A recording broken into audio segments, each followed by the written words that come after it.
ci sa tur ak sa sant boole ci di leen ziyaar gis ngeen ko semaine bi yëpp chaque maanaam jour ñu daal di waxtaan ak yéen ci li nga xam ni moom moo di feebar bi ci secteur bu nekk dalal nañ fi ay kàngam yu ne gis ngeen ni keroog dalal nañ fi kii di Alaaji Bekaay Mbay dalal nañ fi Sala Bigué dalal nañ fi Alaaji Lamine Ngom Bambilor foofu dañoo jaaroon ngéwél dalal nañ fi Pape Diouf dalal nañ fi Wally Seck dalal nañ fi Viviane tey ñi ngi ak Baba Amdi di acteur culturel très reconnu di tamit beatmaker di def musique di réaliser di produire ay émission de télé nekk un acteur culturel connu reconnu dans le milieu tey mu doon suñu gan ñu war a waxtaanee feebar bi moom ak secteur culturel bi naka la koy dundee Baba Amdi maa ngi lay nuyu di la siyaare.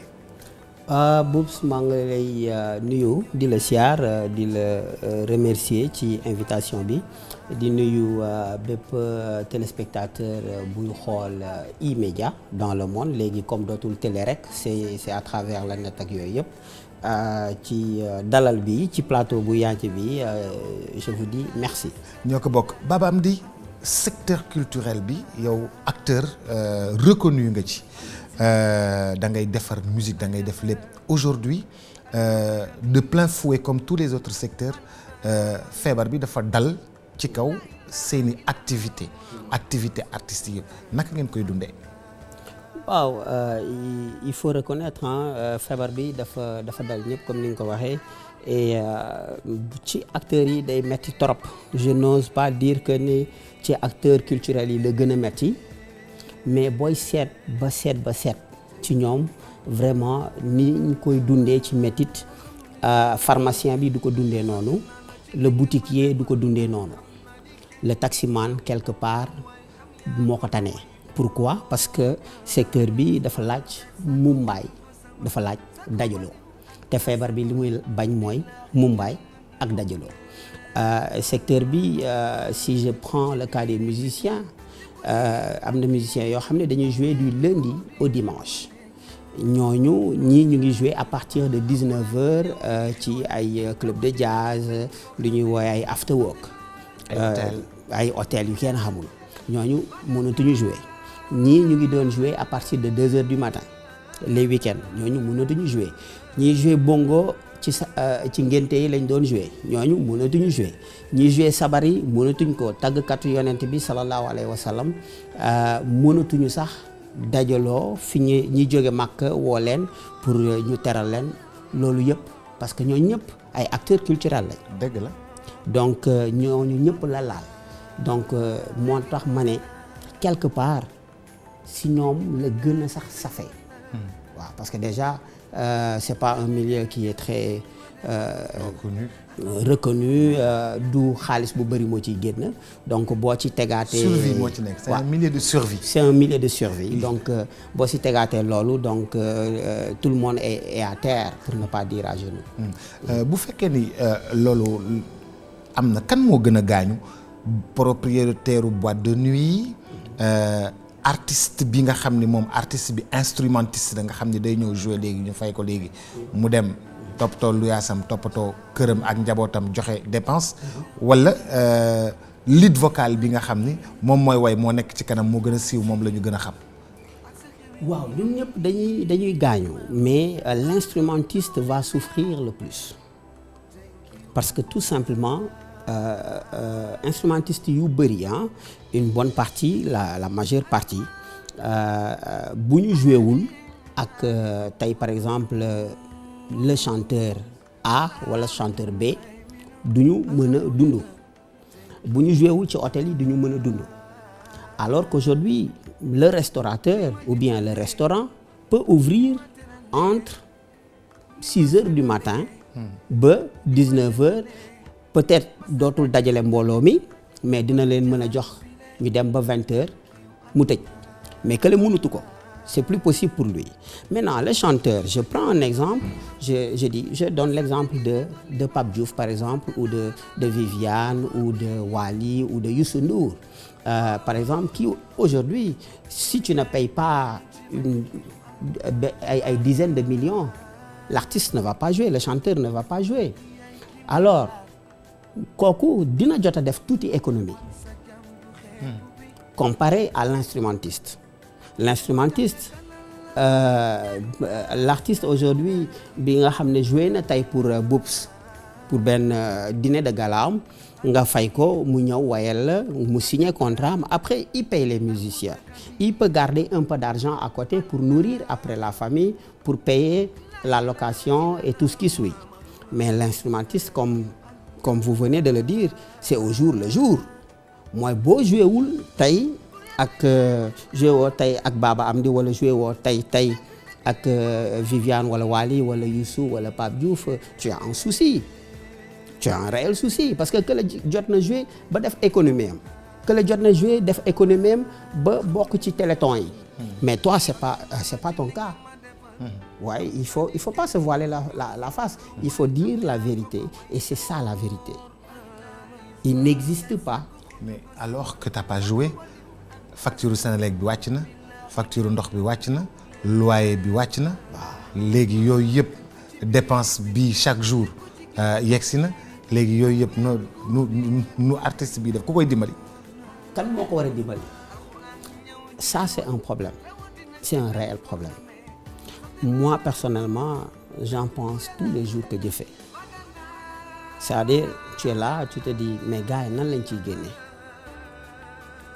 mais pour ñu génne si ça va être compliqué guerre bi moo lay dimbali su la sa guerre dimbaliwul tu as un souci là il faut que mu leer pour téléspectateurs yi on est en train de parler des instrumentistes mooy maanaam ñi yore seen sabar ñi yore seen bongo ñi yore seen guitare kii piano ki yooyu waxuñoo ko waykat bi pandémie bi avant muy am moom am na lu mu denc waaw moom jot na signé ak Boubs am na lekk na ay avance am na ñaari avance yoo xam ne denc na benn 20 millions dina si mën a dund waaw denc na benn 20 millions boo xam ne mën na ko téye tuuti mais c'est pas le cas de l'instrumentiste il faut être très franc et il faut le dire et c'est pas le cas non plus de ki moom boîte bi ak chef du benn c'est très mais d'où Baba Amdi on ne connaît pas qui est instrumentiste et qui est musicien xamuñu kan mooy lan bu ñu leen bëggoon dimbali kenn mënu leen dimbali yow gis nga nag laal nga problème mu Sénégal problème mu Afrique non moi ça fait longtemps je n'arrête pas de le dire je t'ai appelé parce que yàgg naa la dégg nga koy wax c'est un réel problème parce que si un pays arrive à identifier ses cultivateurs l'ordre des pharmaciens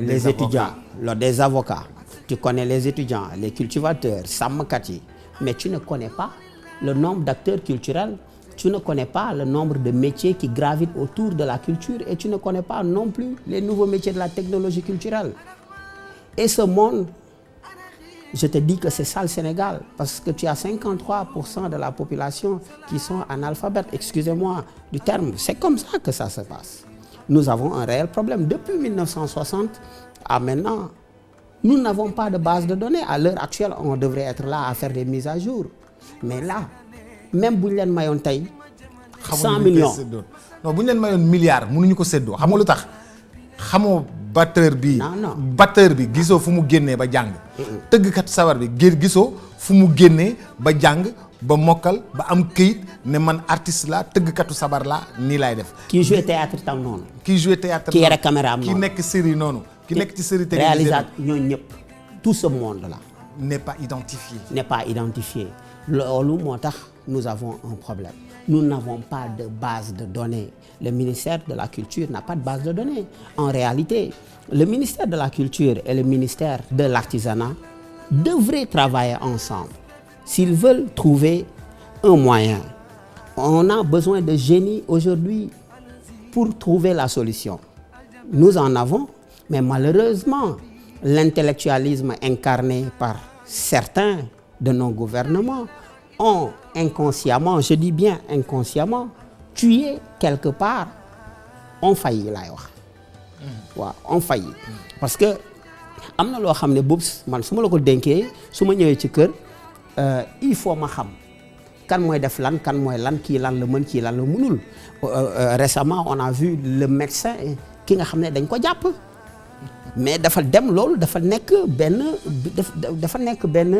ni ñu koy waxee benn mbir bu doy waar mais aujourd'hui la mutuelle de santé du ministère de la culture rappelez-vous Youssou Ndour maye na ci woon 75 millions yàlla 3 ans président bi maye ci 100 millions cette mutuelle de santé tarde à démarrer parce que mais ku mu neex jóg ñëw ne acteur culturel la tey bu ma naroon wax fii ci télé bi yëpp non ça va être compliqué mais yow boobu su mënoo xàmmee le ministre mënul def magie. mais lan moo tax mënuñu répertorier. c'est pas possible na xaaral rek les métiers. les métiers de la musique les métiers du cinéma les métiers de tel les métiers de tel les métiers des arts et de la culture nit yi inscrire ku ñëw inscrire bindu prouver ni que ne yow lii ngay def. mais Boubs c'est-à-dire. mais en France qui fait du théâtre il est inscrit à la SACEM on sait que kii SACEM la nekk xam na lii lan lay def. gis nga ces pays sont organisés depuis 1800 ces pays sont organisés quand les États-Unis l'Occident se bat aujourd'hui c'est pour leur réserve jamono yi xool pandémie bi nan lañ ci génnee loolu moo taxoon mais je te dis qu'on n'a pas de nomenclature au niveau de la culture. Nous n'avons pas de nomenclature, nous avons juste un tronc au niveau du ministère de la Culture. Nous avons juste un tronc, nous n'avons pas de nomenclature. Un pays doit avoir une nomenclature. Mais Baba, nga baal ma mais kon ça veut dire que tout ce qui tourne autour de la musique et de la culture en général et de la culture du cinéma, tu veux me dire Baba que informel la. Oui, c'est de l'informel. Mais je te dis que plus de la moitié des acteurs inscrits au niveau de la mutuelle de santé du ministère de la Culture ne sont pas des acteurs culturels. Mais kon artistes yi kenn mënu leen dimbali tey bu président génne woon non xaaral bu génne woon 2 milliards ne leen 2 milliards yi acteurs culturels yi yokk moom mënuñu koo séddoo. Non suñu jaarul fi ñu war a jaar. fan la ñu war a jaar. il faut que ñu jaar ci ñoom ay Baba Amdi. il faut que ñu jaar ci ay association ay ak yeneen parce que tey jii ñëpp seen xel boo leen waxee rek ñu ne la droit d'auteur SODAV droit d'auteur non il faut qu'on arrête c'est pas possible aujourd'hui même la SODAV. mais Baba si droit d'auteur si pourquoi si. Parce que la SACEM a dégagé beaucoup d'argent pour lutter, pour soutenir l'État français. D'accord? Aujourd'hui, les artistes peuvent renoncer à leurs droits d'auteur. Mais ñooñu dañu organiser xam nga aujourd'hui non xam nga parce que dëkk soo ko bëggee dimbali da ngay wax dëgg tey jii ñu ngi ITV est regardé par tout le monde. Aujourd'hui, c'est même une occasion pour le président de la République, c'est même une occasion pour le ministre de la Culture, pour les conseillers du président d'être conscients, de se réveiller et de se dire nous avons un réel souci. Parce que ces pays, l'Occident, qui est à genoux aujourd'hui, personne ne pouvait imaginer, que l'Occident allait être à genoux au jour d'aujourd'hui. Mais ils se sont préparés ay nangami at ci ginnaaw xoolal li xew le 30 mooy bërki démb le 30 l'association des compositeurs producteurs art dramatique dañu gisee daal di ne il faut ñu dégager un quart ci seen budget wu 2018 pour jàppale l'État français. un quart yi xam nga ñaata la. 270 millions d'euros. Ça fait à peu près 177 milliards de francs CFA. Parce qu'ils sont organisés. xam nga ñooñu kañ lañ ko organiser loolu ça c'est depuis 1977. Au jour d'aujourd'hui, vous, pour ne pas vous tutoyer, ton pays n'a pas de nomenclature culturelle. Parce que dëkk boo ci nekkee il faut nga xàmmee ñëpp identifier leen pour pouvoir identifier leurs besoins. Mais aujourd'hui, quand tu ne descends pas sur le terrain pour connaître les dures réalités, doo xam lu xew parce que aujourd'hui tu as tellement de choses à gérer, tellement de choses à régler, mais tu n'arrives pas à le faire parce que tu n'arrives pas à les identifier. Donc Baba, acteurs culturels yi ak musiciens yi ak kii boo leen boole mënuñu jàpp mënuñ boo non seulement xam ne mais mënuñu jàppalee dara réew mi ci xeex bi xanaa seen baat yi ñu am ñu filmer leen ñu taxaw ñu ne leen ñu sensibiliser. loolu la ñu mun a def. loolu rek la ñu mun a def mënuñoo génne xaalis teg ci table non mënuñoo génne xaalis teg ci table ji. non mënuñu ko comme yeneen dëkk yi pour être sincère. xam nga je t'ai parlé de te loolu l'association des compositeurs producteurs ñooñu ñun loolu dañu ne loolu la ñu bëgg a def il faut nag loi bi. daal di leen ko permettre. ñu war a dem assemblée voté rapidement daal di jël budget bi fii lañ ko prévoir. ñu jël ko daal ko changer ko def ko feneen état d'urgence. mais donc musiciens yi artistes yi mënuñu kon. tuuti la ñu mën. non mais grand mënuñu. non je veux dire les chanteurs xam nga à l'entame de l'émission j'ai dit quand tu prends le cas d'un chanteur qui n'a rien à voir avec. oui mais si les chanteurs ils sont par exemple une vingtaine. motu ko li ci des ça vivote. waaw d'accord léegi ça veut dire qu'aujourd'hui li ci des yëpp bruit rek la réew mi lépp bruit la. bruit kese. waaw. léegi loolu mooy beneen affaire léegi dama gis nga def beneen sortie. waaw tu t'es attaqué à Akon, tu t'es attaqué aux joueurs de football qui ont donné 91 millions de francs. Pour moi c'est symbolique et c'est important. Bon il faut d'abord que ma wax lu leer attaqué wu ma leen dama ne où sont les fils du pays. Parce que ce que beaucoup de Sénégalais ignorent mooy force Covid-19 bi chef d'État bi wootee daf ko wootee pour ne lii la ci bëgg 1000 milliards. Beaucoup de gens pensaient que 1000 milliards yi ça existe. Ça n'existe pas. Boubs moo war a joxe Baba Amdi Viviane Wally Pape Ngom Sedima keneen ak keneen noonu ak joueurs yi. J'ai dit où sont les fils du pays parce que le Sénégal regorge de talent mooy joueur football yi c'est des milliardaires ñoo ñëpp boo xoolee li ñuy fayeeku quand aujourd'hui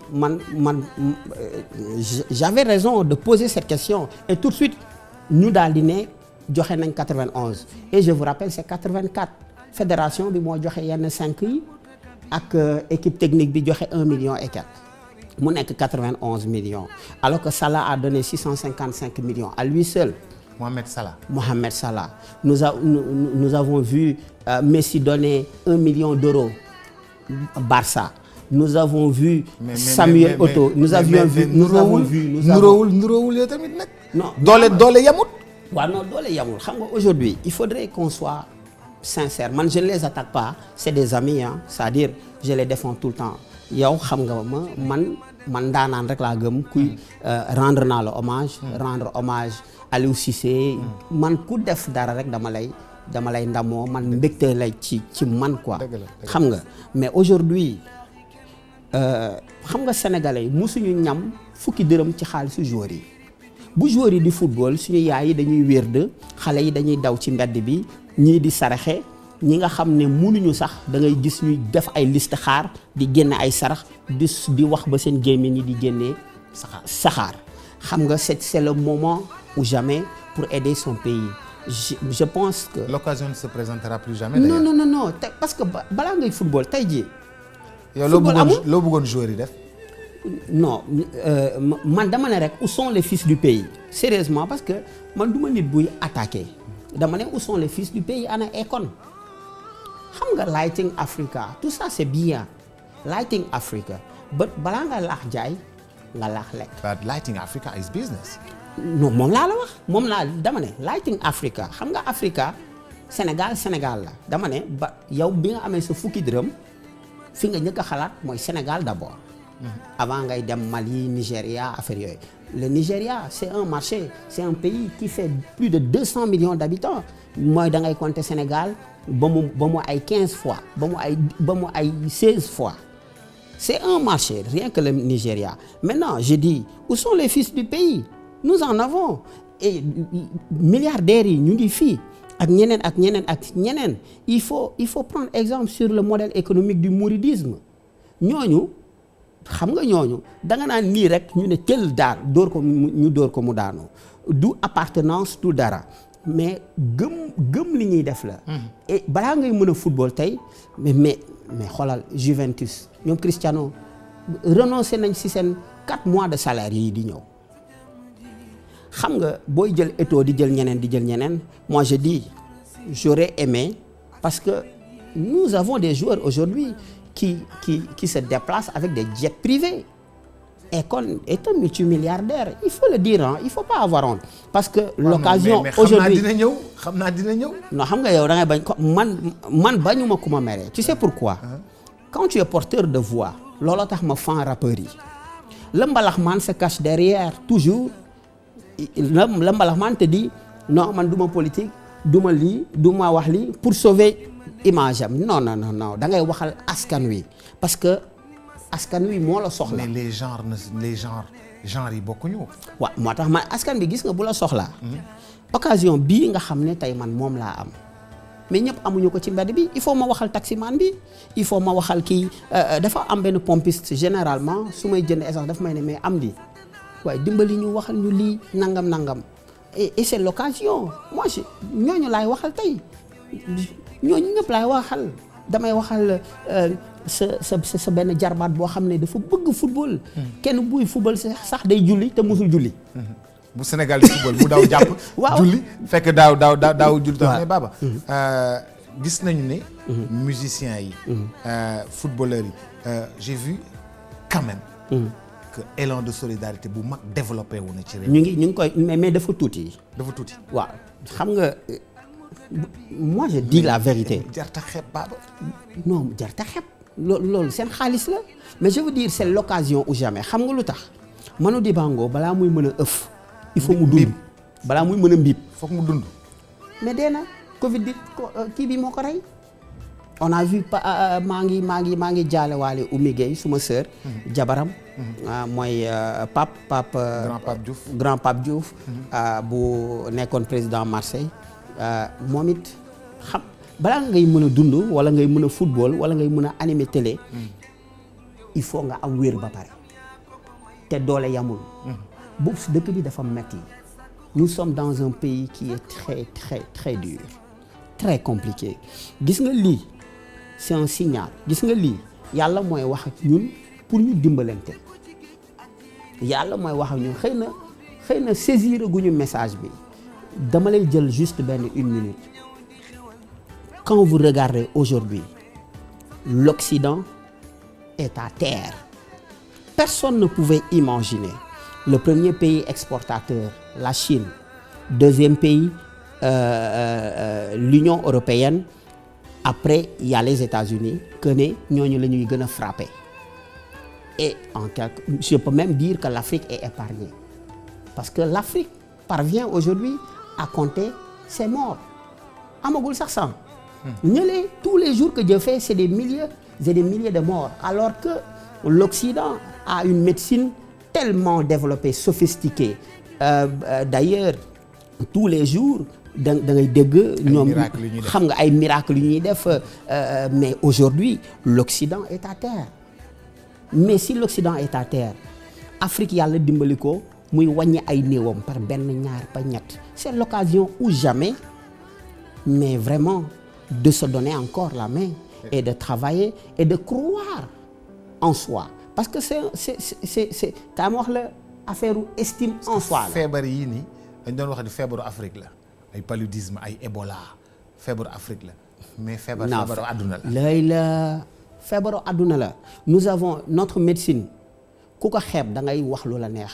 tu sais Boubs yow xam nga ma man dama bëri affaire j'ai fait l'apologie de la musique sénégalaise à l'université Cheikh Anta Diop où j'ai invité le ministre du budget le ministre de la culture tous les journalistes du Sénégal ñu ne ma lu tax fii université ma ne leen fii mooy temple du savoir il faut ñëpp ñëwaat fii ngeen xam lu ñuy ñàkk ci lii nangam aujourd'hui boo demee fac médecine l'ordre des pharmaciens amul lu ko gën a compliqué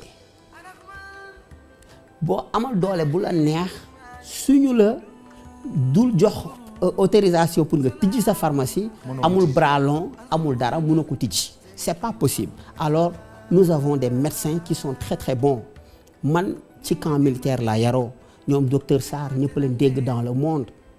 Si nos docteurs n'étaient pas bons tey miracle li ñuy def nii ay miracle la fii ci réew mi. mais fii ci réew mi avec de maigres moyens. Tu parviens quand même à sauver des vies. Mais Baba, il me reste que 2 minutes. Ok. Tey musique amul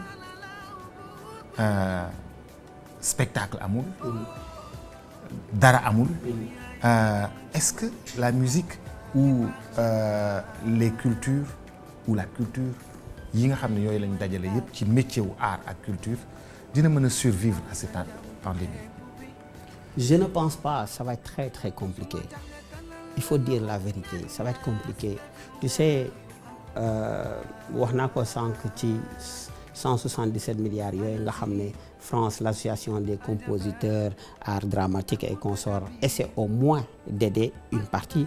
Mais nous, pendant ce temps, on essaie de tendre la main à l'État pour avoir de l'argent, pour pouvoir survivre. Et c'est une réalité. Fii acteurs culturels yi ñooy laaj. Non, on est obligé. On est obligé parce que amuñu ko, mënuñu ko. Par contre, au niveau, m'a attiré attention quelques acteurs culturels. Parce que nous sommes à la télé. Il y a ce qu'on appelle le fonds d'aide et social au niveau des droits d'auteur. Parce que pour moi, droits d'auteur, ça existe toujours. Parce que tëjagul, SODAV tamit tijji na. SODAV mu ngi fële. Fonds d'aide foofu. Ah oui, il faut que ma wax ko nit ñi ñu xam ko. Tu sais, il y a trop. Mais fonds d'aide boobu comme BSDA tëj na. Non, tëjul. Non. BSDA tëjul, SODAV mi ngi existé. Non, BSDA mu ngi tijji ba tey. SODAV mu ngi tijji. Donc il y a un mais fonds d'aide bi ku koy gérer. Oui, le fonds d'aide malheureusement amuñu benn compte boo xam ne. Fonds d'aide bi rek moo ci nekk ak ce qu'on appelle les voilà yëpp ci benn compte la nekk. te booy fayeku pour les musiciens ci ñenn ñi parce que liñ lay dagg bokkul dañ lay dagg foofu 8,9% à peu près mu dem tout le temps ci fonds d'aide et social yàgg naa attirer seen attention ci yenn mbir yu mel noonu lii moom moo tax si tu ne parviens pas à répertorier le nombre d'acteurs du ñi parce que du Boubs rek du Baba Amdi rek du Wally kese du Papis Konaté kese ñoom ñoo nekk ay acteurs culturels et nos mamans qui sont dans les villages ay actrices lañu ak ñeneen ñi la diversité culturelle en Casamance dans le Bundu ñeneen ñoo ñëpp si la ñu bokk il faut pas qu'on les oublie. Nous avons un réel problème. moo tax ñu war a bindu. xam nga yaa ngi reetaan. moo tax ñu war a bindu tu as un souci. J'ai un souci. mais moo tax ñu war a bindu. non avant d'être aujourd'hui xam nga il faut nit ñi comprendre lan mooy droit d'auteur ak lan mooy droit voisin. Les droits voisins comme son nom l'indique voisin c'est-à-dire avant Baba Amdi bu daan fayeeku ci morceau Myrna bi mu bindal Wally wala Abiba wala Viviane wala Alioune Mbaye Nder parce que man boobu maak Alioune Mbaye Nder rek ñoo doon fayeku wala maak Wally rek mais cette fois-ci li war a nekk ba droit voisin juddu mooy que guitariste bi dafa war a fayeku léegi sabarkat bi dafa war a fayeku ki joué marimba dafa war a fayeku l'ingénieur de son dafa war a fayeku mais commencé guñ ko. mais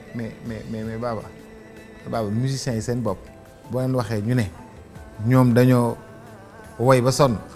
dem ñu jox leen 39 000 wala 40 000 kër.